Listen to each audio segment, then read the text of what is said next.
중국의 갈등, 미국이 마침내 중국의 잇따른 파렴치한 행보에 대해서 인내심이 폭발한 것으로 보입니다.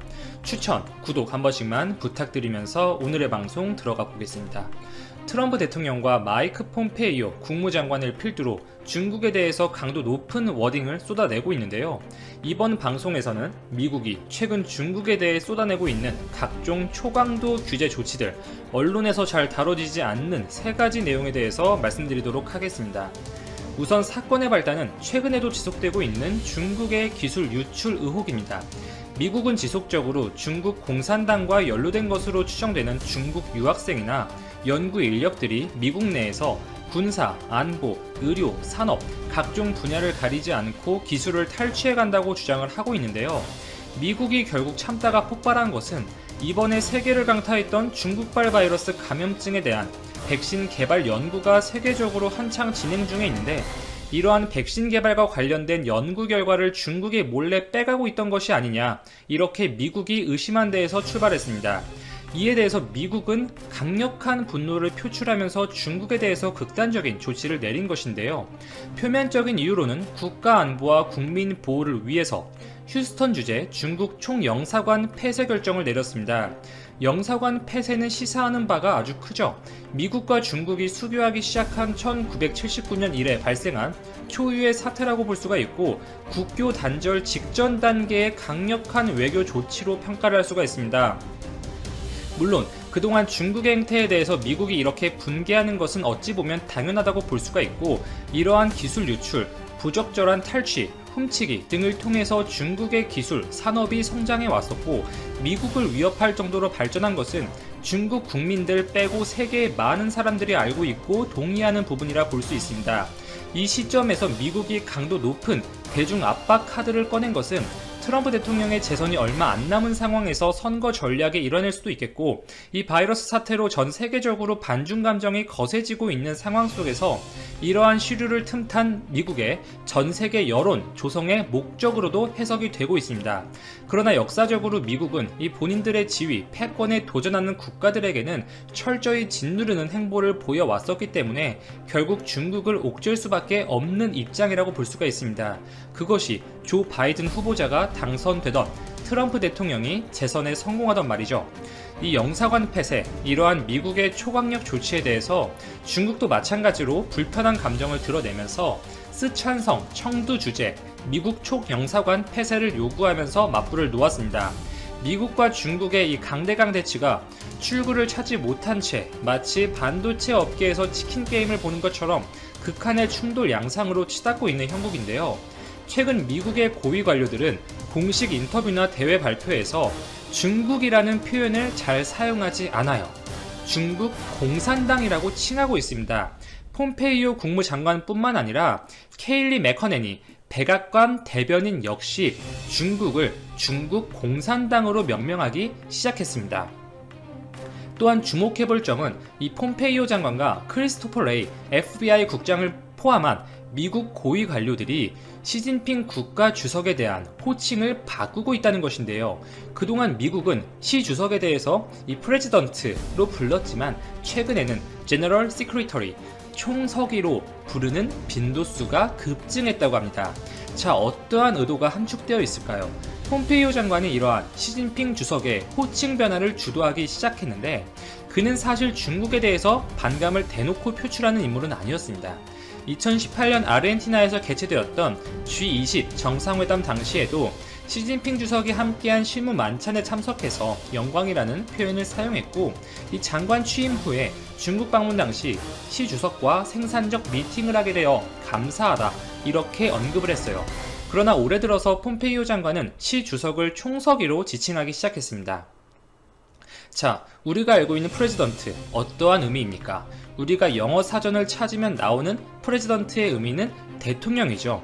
현재 이 프레지던트라는 단어는 민주주의 국가에서 투표에 의해 지도자가 선정되었을 때 사용하는 호칭이기 때문에 중국 공산당 내부 권력 투쟁의 승자에게 사용해서는 안 된다는 논리를 이 폼페이오 장관이 펴고 있습니다.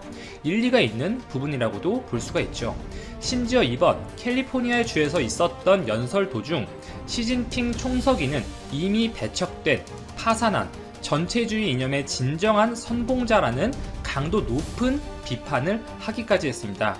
자, 이러한 폼페이오 장관의 행보에 담긴 숨은 뜻을 생각해 본다면 중국의 사상, 이념 자체를 비난하고 있는 것이죠. 중국은 공산주의 국가가 확실해요. 중국 정부가 국민들을 향해서 1부터 10까지 모두 통치하고 관할하겠다는 권위주의 체제예요. 분명 중국 국민들 사이에서도 이를 바라보는 다양한 시각이 있을 것이고 10억이 넘는 인구가 있는 국가인 만큼 이 국민들 개개의 정치적 사상이나 신념은 다를 수밖에 없어요. 이번 바이러스 사태가 처음 창궐했을 때에도 중국 정부 차원에서는 이를 함구하기 위해서 갖은 노력을 다했지만 이 사태의 진실, 심각성을 알리기 위해서 노력한 많은 중국인들도 있었습니다. 단지 이들의 목소리가 언론을 통해서 우리에게 전달되지 않을 뿐인 것이죠. 결국 현재 중국의 통치 체계의 부당함을 알리고 있다는 것입니다. 미국 주도로요. 중국의 공산당과 중국 국민들 사이에 틈을 벌리려는 의도도 깔린 것이에요. 조금 더 자극적으로 말하자면 일종의 갈라치기를 하겠다는 것입니다. 폼페이오 장관은 또한 중국 국민들은 중국 공산당으로부터 자유를 지켜야 한다고 강조했고 중국 정부 시진핑 주석에 도전해서 목소리를 내는 중국인들을 돕겠다는 뜻을 밝혔습니다. 중국인들을 향해서 미국 그리고 미국의 동맹 국가들과 힘을 합쳐 중국 공산당의 변화를 이끌어낼 것을 촉구한다는 메시지를 내보낸 것이죠. 자, 투트랙 전략이라고 볼 수가 있습니다. 대외적으로는 중국을 고립시키면서 이 반중국 경제연합 EPN을 추진 중에 있고 현재 G7 체제를 확대시키겠다는 의지를 표명했었죠. 세계의 공장 역할을 할 인도 그리고 미국의 우방국가인 호주 역시 미국의 동맹국가이면서 제조업 강국 대한민국 이렇게 3개의 국가를 초청해서 G10, G11 체제를 만들었으면 하는 것이 미국의 스탠스예요. 사실상 민주주의를 수호하는 국가들이 연대해서 중국을 고립시키겠다는 취지의 것들이죠.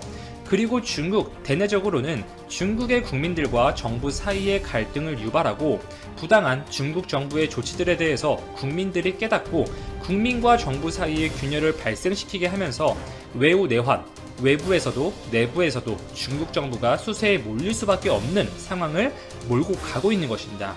그리고 미국은 최근 국제 분쟁 해역 중의 하나인 남중국해를 놓고 중국과 첨예한 갈등을 벌이고 있죠. 이 미국이 중국 해안에 대한 정찰 비행을 기록적인 수준으로 늘리고 있다는 보도가 홍콩에서 나왔습니다. 홍콩의 사우나 차이나 모닝 포스트가 해당 내용을 26일자로 보도했고요. 중국 싱크탱크인 남중국해 전략태세 감지계획 SCSPI에 따르면 지난 한 주간 미 공군 28C 정찰기가 4차례나 중국 광둥성 남동부 해안에 접근하는 등의 미국의 공중 정찰이 최근 들어서 눈에 띄게 늘어났다고 합니다. 올해 상반기 미국의 공중 정찰은 훨씬 더 자주, 더 가까운 거리에서 다양한 임무를 수행하기 위한 단계에 접어들었다고 분석을 했는데요. 이 양국의 갈등이 격화되면서 미국과 중국이 각각 대규모 군사훈련을 벌인 이번 달 들어서는 미 군용기가 인근 미군 기지에서 남중국해로 비행한 횟수가 무려 50차례에 달한다고 합니다. 이에 대해서 중국 역시 이번 달 15일 이틀간 폭격기와 전투기를 동원해 무기 수천 발을 발사하면서 해상 목표물 공격 훈련을 전개한 데에 이어서 공군 역시 실탄 훈련을 벌이고 있는 상황입니다. 또한 중국군은 남중국해에 위치한 섬인 우리섬에 최소 4대의 J-11B 전투기도 배치한 것으로 알려져 있는데요. 이 남중국해를 둘러싼 군사적인 긴장도가 높아지면서 과거 2001년 미국 정찰기와 중국 전투기가 충돌했었던 그 사건이 다시 발생하지 않을까, 남중국해가 미중 갈등을 더 격화시킬 뇌관이 되지 않을지 우려 섞인 시각이 많습니다. 17년 동안 세계 자주포 시장의 절반가량을 석권한 것으로 나타났다. 지난 2001년 이후 세계 각국에 수출된 K9 자주포는 6개국 590원, 2조 원 어치에 달한다. 호주 자주포 사업에서도 최종 선정될 경우 총 수출액은 3조 원에 이르게 된다. 우리 국산 무기종 수출 시장에서 가장 큰 효자 노릇을 하고 있다는 평가다. 지금까지 K9이 진출한 나라는 터키, 폴란드, 인도, 핀란드, 노르웨이, 에스토니아 등이다. 호주 정부는 지난 3일 K9 자주포를 육군 현대 현대화 프로젝트 중 하나인 랜드 8116 자주포 획득 사업의 우선 협상 대상자로 선정했다고 발표했다. K9 제작사인 한화디펜스는 호주 법인을 주축으로 호주 정부와 제안서 평가 및 가격 협상 등을 진행한 후 양산 계약을 체결할 예정이다. 계약이 성사되면 1차로 K9 자주포 30문과 K10 탄약운반 장갑차 15대를 납품하게 된다. K9은 호주 사업 도전 10여 년 만에 수출 성공을 눈앞에 두게 됐다. 총 사업 예산은 1조 원에 달할 것으로 예상된다. 삼성 테크윈이 K9을 만들던 때인 지난 2010년에도 경쟁 입찰을 뚫고 호주 육군 자주포 사업 우선 협상 대상자로 선정됐었다. 하지만 호주 정부가 갑자기 예산 문제 등을 이유로 2012년 사업을 취소하는 바람에 돌더군이 됐다. 호주는 그 뒤 자주포 대신 값싼 견인포를 도입했다가 한계를 느끼고 다시 K9 자주포를 찾게 된 것이다. 호주 사업 성공에는 적극적인 현지화 노력이 큰 도움이 됐다. 한화디펜스는 멜버른에서 1시간 거리인 빅토리아주 질롱시에 K9 현지 생산시설을 구축할 예정이다. 한화디펜스 관계자는 질롱시에서 현지 중소업체들과 계약을 맺고 인력 교육, 정비, 보수 등 사후 서비스를 제공할 계획이라고 말했다. 방산 전문가들은 K9이 호주 수출에 성공하면 영국, 캐나다 등 영연방 국가들은 물론 미국 시장 진출에도 돌파구가 열릴 것으로 기대하고 있다. 이성수 한화디펜스 사장은 호주는 파이브아이즈의 일원으로 영향력이 큰 국가라며 선진국의 까다로운 심사를 뚫어내면서 한국 무기의 수출길도 더욱 넓어질 것으로 기대된다고 말했다.